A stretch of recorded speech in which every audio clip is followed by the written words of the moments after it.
यानी कि आप कोई परेशानी दो कश भी ना लावे। सर वो सवाल करना था वज़ीर कानून साहब से, उठते ही सारी बातें हुई। मतलब बाज़ दफ़ा ये होता है कि कुछ चीज़ें हम अपने लिए हमारे लिए हलाल होती हैं और वही काम दूसरा करे तो वो हराम होता है। तो जो सदर साहब ने जो लेटर लिखे हैं उसके लिए मैं भी बात कर रही हूँ कि हाँ वो उनके ज़ाहिर इख्तियार में नहीं है और आइन के साथ, लेकिन मुझे ये बताएं कि आइन में लिखा है, मैं तंज़ नहीं कर रही, मुझे सिर्फ पूछना है, क्योंकि पूछते हैं फिर ऐसे में खाम में कोई गलत जवाब दे दूं और फिर पता चले उसके मीम्स बन जाएं। तो ये जब असम्बलियाँ टूटने के बाद आइन में लिखा हुआ है कि 90 दिन के अंदर इलेक्शन ज़रूरी हैं, तो मतलब अगर उन्होंने गलत किया है सदर साहब ने, तो आप इसका सही कर दें।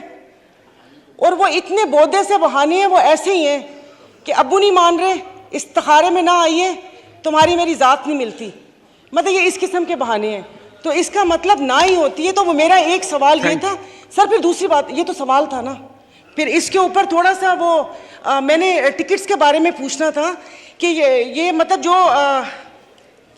सागदार साहब, मतलब ये सिर्फ PIA के लिए, क्योंकि अब ये जितना आपने वो कर दिया है बिजनेस क्लास की टिकट्स के, अव्वल तो PIA में बिजनेस क्लास है ही नहीं, 320 में एक छोटा सा पर्दा लगाकर वो इकॉनमी प्लस बनाया हुआ है, और जो बिजनेस क्लास है वो भी ऐसे कि आप गलती से सीट रिक्लाइन कर लें तो फिर क्रू ही आके उसको धक्का दे के पीछे करेगा, वो नहीं होगा। इसका मतलब है कि ये यहाँ से तो ठप हो गया।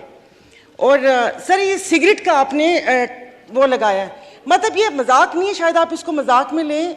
लिखा तो होता है कि सिगरेट नोशी सेहत के लिए मुज़र है, लेकिन अब पीते हैं लोग, यानी कि आप कोई परेशानी दो कश भी ना लावे उसके वो भी। और सर ये जो जितनी भी टोबैको कंपनीज हैं ये तो सारी वो टैक्स फ्री जोन में है, बल्कि पेशावर में एक फैक्ट्री है, वो सारी फैक्ट्री पेशावर में है, उसका गेट दूसरी तरफ है, वो वहाँ से ट्रक निकलता है। और माशाल्लाह ये सारे तो अपने सेनेटर हैं, क्योंकि मैंने वो 2-3 के पास वो सेनेटर्स नाम से छोटे छोटे सिगार और सिगरेट्स देखी है। तो ये टैक्स इनसे मतलब कौन लेगा? मतलब टैक्स तो कर दिया ही, क्या ये इनको टैक्स देंगे? और सर मेरे से आपसे एक और बात कि मतलब जो हमारे कराची में जो हॉस्पिटल्स वगैरह हैं, मैंने सिर्फ अपनी उसके लिए, क्या वो टैक्स देते हैं? मतलब हमारे जो इर्द गिर्द मेरे इलाके में साउथ सिटी, ज़ियाउद्दीन और ये वाले हॉस्पिटल हैं, अभी एक का टेस्ट मेरी फैमिली में हुआ, एक क्या वो कहते हैं उसको, लेप्रोस्कोपी नहीं, मैं भूल गई सर, वो जो उसका होता है मैदे का टेस्ट होता है, एंडोस्कोपी और क्लोनोस्कोपी।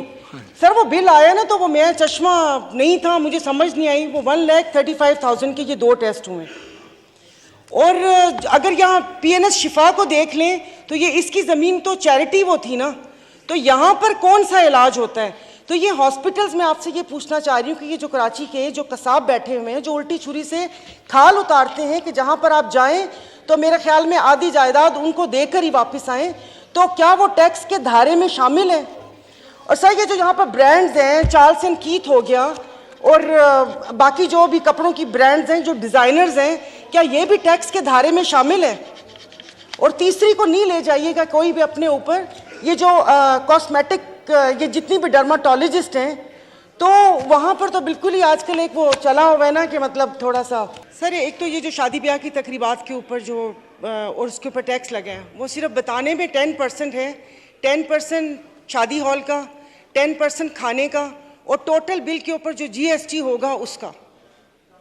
तो जैसे कि इन्होंने बोला है कि कराची में तो इतने छोटे छोटे अपार्टमेंट हैं कि वो शायद वहाँ पर कोई फोत भी हो जाता है तो वो बेचारे मतलब घर में तो नहीं वो सारा कुछ होता। ये शादी या कुछ तकरीबात, ये छोटी सी तो खुशी को ज़िंदगी में एक दफ़ा आई, उसको भी उन्होंने इतना मुश्किल बना दिया। और बाकी सर जो टैक्सेस, और दूसरा जो इसका है वो कैपिटल टैक्स के लिए है कि जो कैपिटल टैक्स लगाया है कि इसमें जो इन्होंने एक लमसम सा बताया कि ये इतना होगा, तो उसमें तो जो कंपनीज हैं वो तो फिर रजिस्टर ही नहीं करवाएंगी अपने आप को स्टॉक एक्सचेंज में।